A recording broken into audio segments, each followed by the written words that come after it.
Hello, my name is Marika Pfefferkorn. I am with the Midwest Center for School Transformation located in the Twin Cities. We're excited to be here at the Education and New Conference, and one of the things that we're trying to make sure is on everyone's radar is that big data, predictive analytics, and algorithms are an emerging trend in education that have great implications for our students and our families. We believe this is the next iteration of the school to prison pipeline. We call it the cradle to prison algorithm. What is happening in Minnesota is Ramsey County, the city of St. Paul, and the St. Paul Public Schools have entered into an unprecedented data sharing agreement that will integrate the use of predictive analytics, which is identifying indicators for students that will tell us or provide a risk score to say this child is at risk, more at risk for being in the criminal justice system. What's problematic about that is the indicators that they're using are really biased, and biased more particularly to our black and brown students, whether it's around their attendance, whether it's around discipline, whether it's around any interaction with child protection services.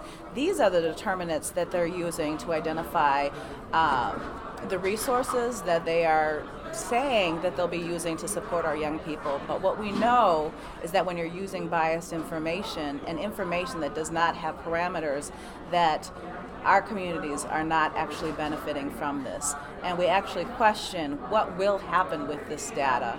It's problematic, and it's happening more and more across the country, and we want to make sure that our parents and young people are equipped with the language and understanding to know that when these data agreements go into place, that it's not about sharing this information for a year or 2 years, but particularly in our community, there is no end date to when they'll be collecting this data, storing this data, so we don't actually know what will be happening to it.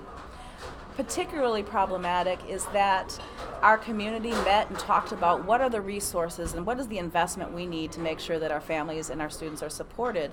And none of those recommendations came out of those conversations. What we saw was that we now have an agreement with Ramsey County, St. Paul, and the St. Paul Public Schools that what they will do is identify a risk score for our students. So again, it's both that we have concerns about how the data will be used, we don't absolutely know what data they will be collecting, and then what happens with the data over time.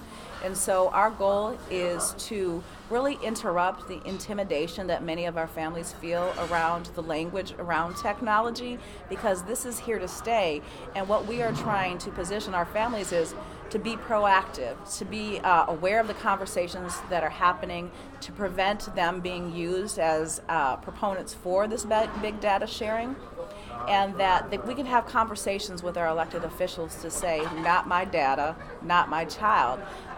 This predictive analytics, the indicators that they're talking about using are so biased that I can't imagine any type of risk score or ratio that would really benefit our students, whether it's discipline, whether it's attendance, whether it's their interaction with child protection services.